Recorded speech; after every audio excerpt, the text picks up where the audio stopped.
Bernard Guetta est en ligne avec nous. Bonsoir Bernard Guetta. Bonsoir. Vous êtes député, vous êtes journaliste. C'est votre métier de formation. Même, vous avez eu des années très importantes, notamment lors de la perestroïka. C'est vous qui avez expliqué aux Français la perestroïka. Et vous êtes député européen. En tant que les deux, en tant que journaliste et en tant que député européen, est-ce que vous pouvez nous dire ce que signifie l'information selon laquelle l'Union européenne commence un processus pour remettre en cause l'accord d'association avec Israël? D'abord, est-ce que c'est irréversible? Puis en plus, qu'est-ce que ça signifie exactement? Ça signifie une chose très simple, c'est que l'opinion, ou en tout cas les gouvernements européens, et certainement le Parlement européen, qui avait soutenu Israël dans les opérations qui ont suivi le 7 octobre, qui avait soutenu Israël pendant très très longtemps, se sont presque totalement et unanimement, je dis bien presque, totalement et unanimement retournés, et d'une manière très très spectaculaire depuis maintenant 15 jours et 3 semaines à peu près. Le mouvement a été très très brusque, je l'ai très très bien senti au Parlement. Je vous donne un exemple.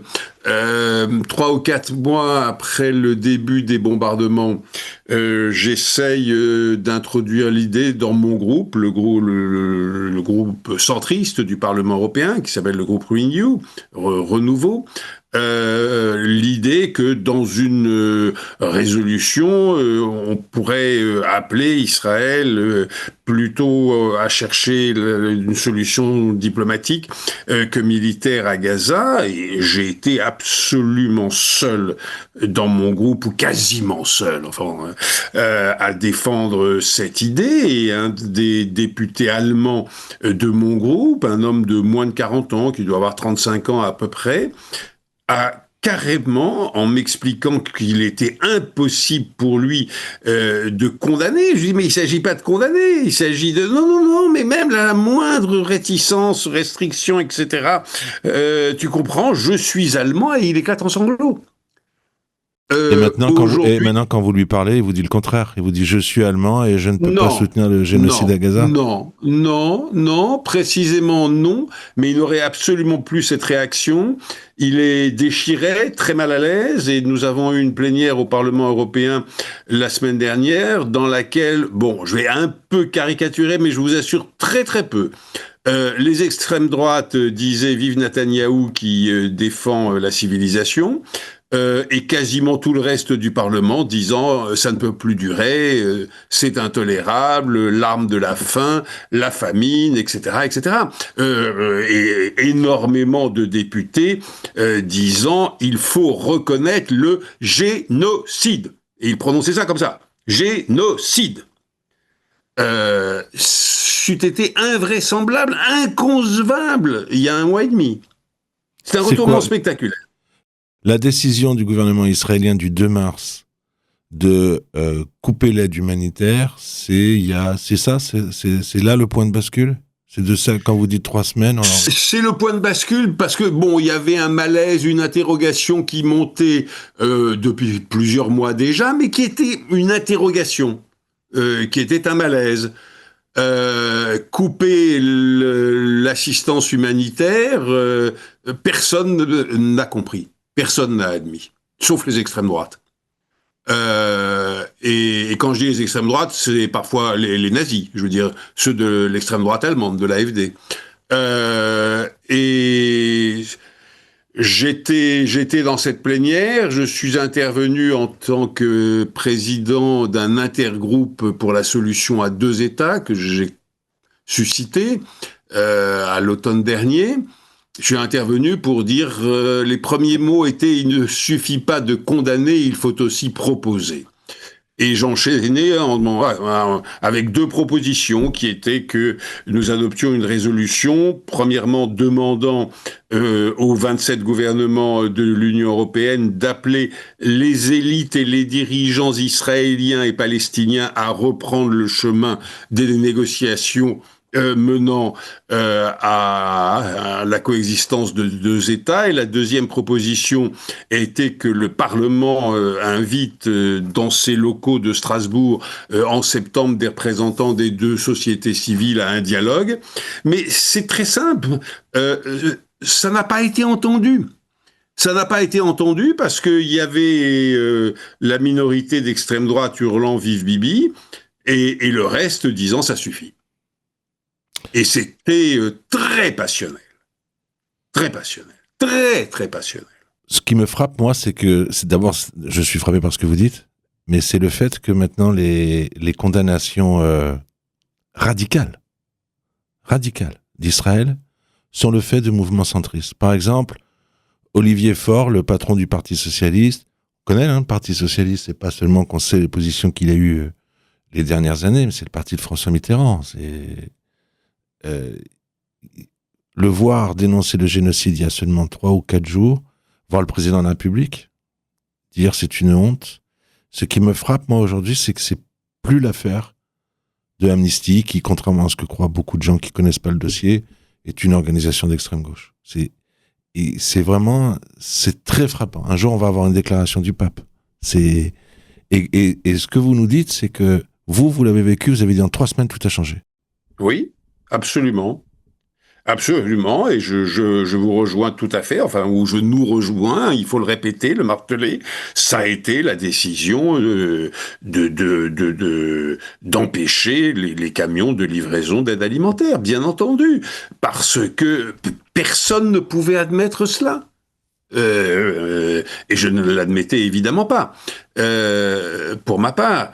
Mais personne ne pouvait admettre ça. J'ai vu des amis d'Israël au Parlement européen, dans le groupe conservateur, dans le groupe social-démocrate, chez les écolos, il y en a beaucoup, chez les écolos des pays nordiques, etc., qui ont été totalement retournés.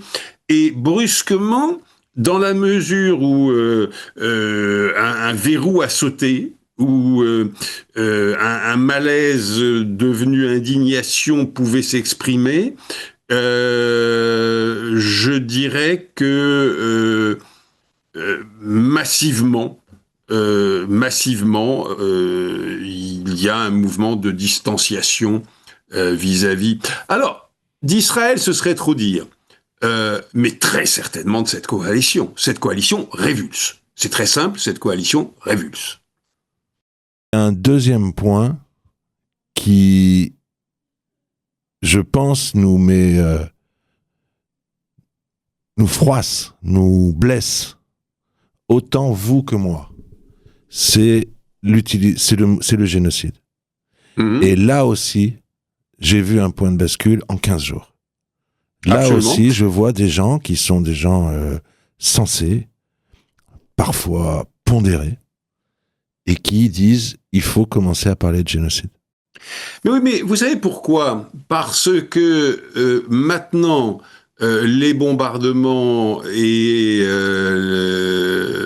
l'action militaire au sol, les deux, à Gaza, sont totalement condamnés. Et le mot qui, dans le langage politique d'aujourd'hui, exprime l'horreur absolue, c'est génocide. Si vous ne dites pas, si vous ne reconnaissez pas aujourd'hui que ce serait, parce que à mes yeux ça n'est pas, que ce serait un génocide, eh bien c'est que vous ne condamnez qu'à moitié. Je condamne à 100%.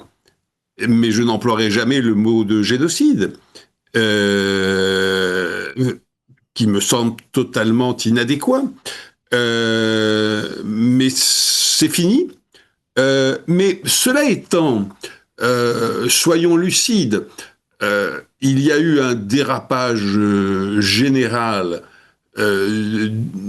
sur cette notion de génocide depuis que la justice internationale a qualifié le massacre de Srebrenica de génocide.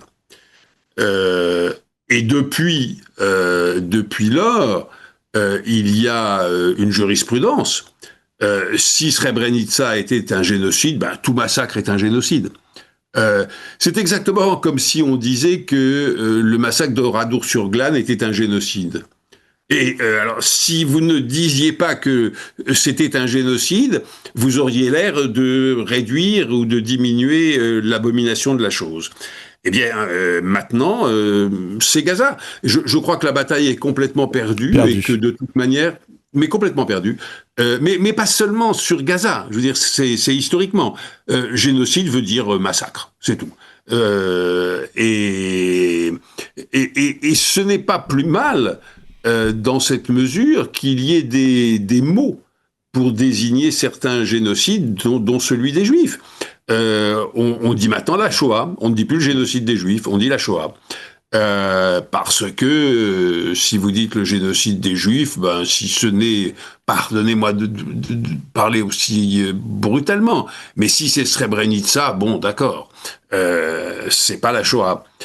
Enfin bref, voilà, c'est une bataille perdue, l'intelligence la recule, mal nommer les choses est ajouté au malheur du monde, un homme célèbre l'a dit, et l'a dit très justement, mais c'est fait. Et on ne pourra rien contre cela. Mais je vais même encore continuer, vous savez, on dit ne pas désespérer, on disait Billancourt à l'époque, mais on n'a pas très envie de désespérer les auditeurs. Mais on a envie de réfléchir. Et je crois aussi que pendant un an et demi, je me suis dit, il y a une chance que ça soit un effet de mode. Par exemple, moi, quand j'étais gamin, je soutenais le Tibet, je savais même pas où c'était le Tibet. Mais au lycée, on était tous pour le Tibet.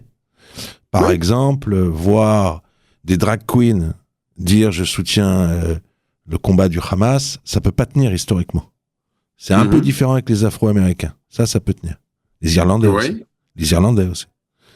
Mais là encore, j'ai l'impression que, moi je pense même que nos enfants en entendront parler.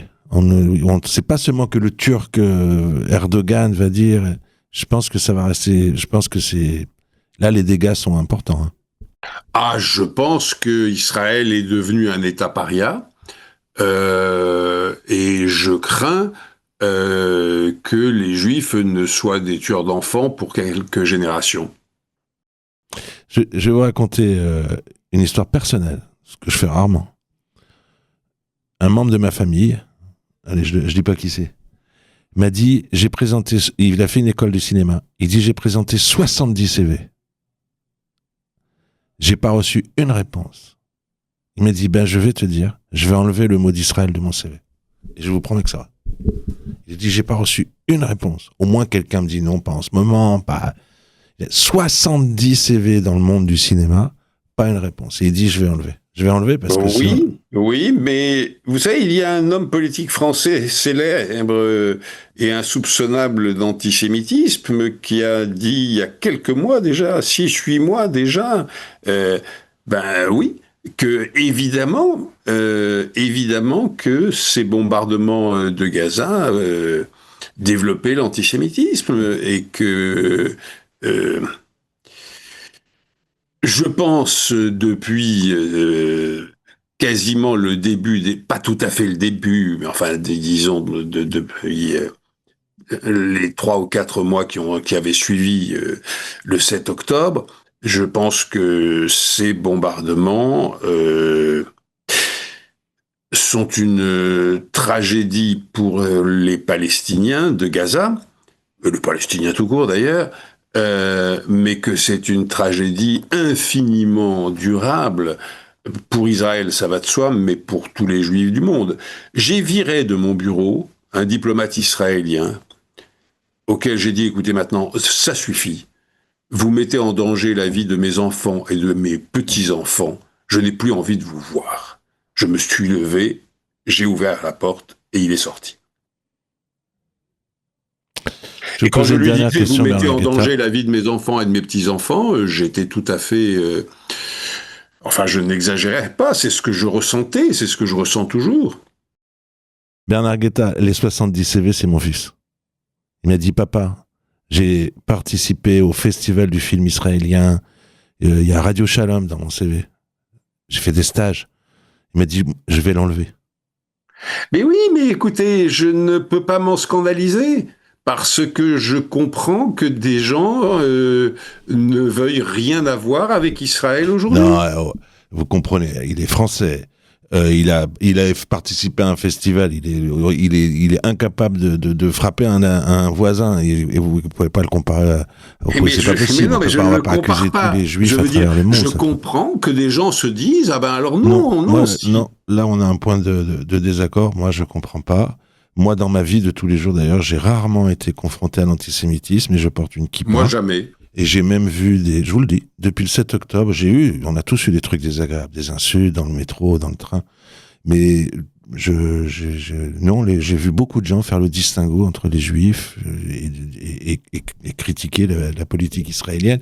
Mais je voudrais vous poser... Oui, mais de moins en moins. De moins en moins. Ah, mais j'ai peur de ça, ouais. Je pense qu'un jour, ça va arriver le jour où je vais enlever la kippa. Je vous promets que je l'ai jamais fait depuis le 7 octobre. Jamais. À Villejuif, à Strasbourg-Saint-Denis, n'importe où, jamais, au Forum des Halles. Jamais. Pourquoi vous vous baladez avec une kippa? Ouais. Oui? Ouais. Ah bon? Ouais. Je ne savais pas. Moi, non. Ça aurait pu, ça pourrait cacher ma calvitie. Mais oui. Je crois que ça a été inventé pour ça, d'ailleurs.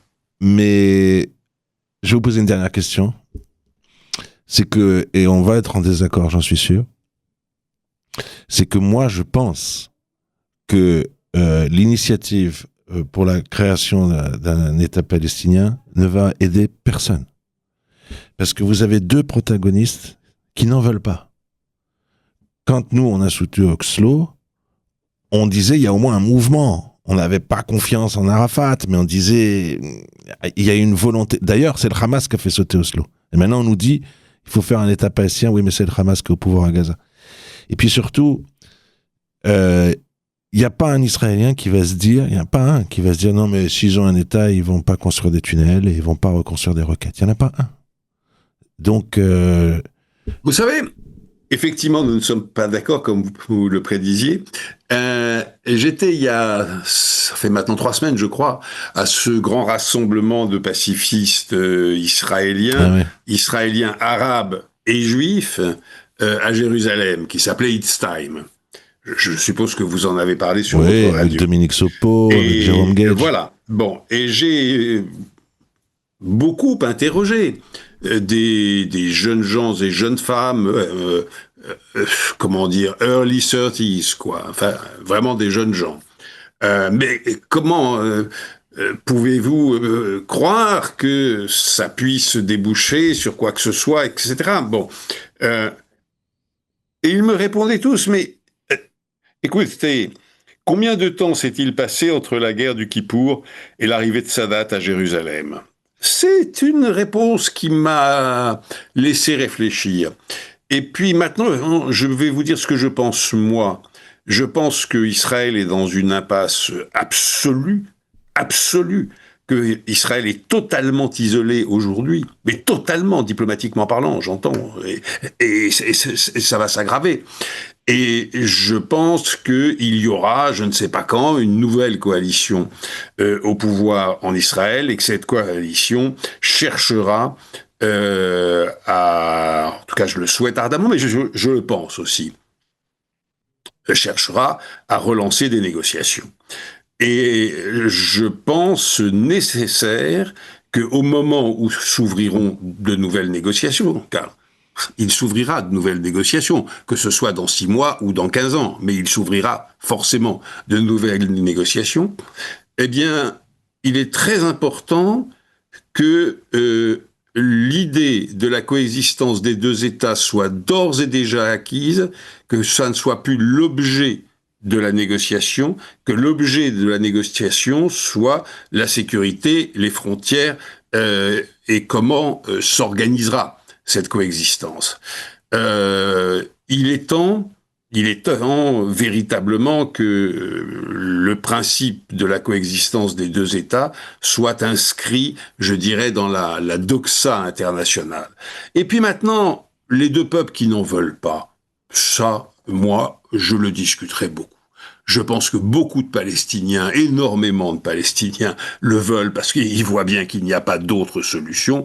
Et je pense que beaucoup d'Israéliens, le jour où la douleur, la plaie du 7 octobre, qui est toujours ouverte, évidemment, se sera refermée, eh bien, la raison reviendra.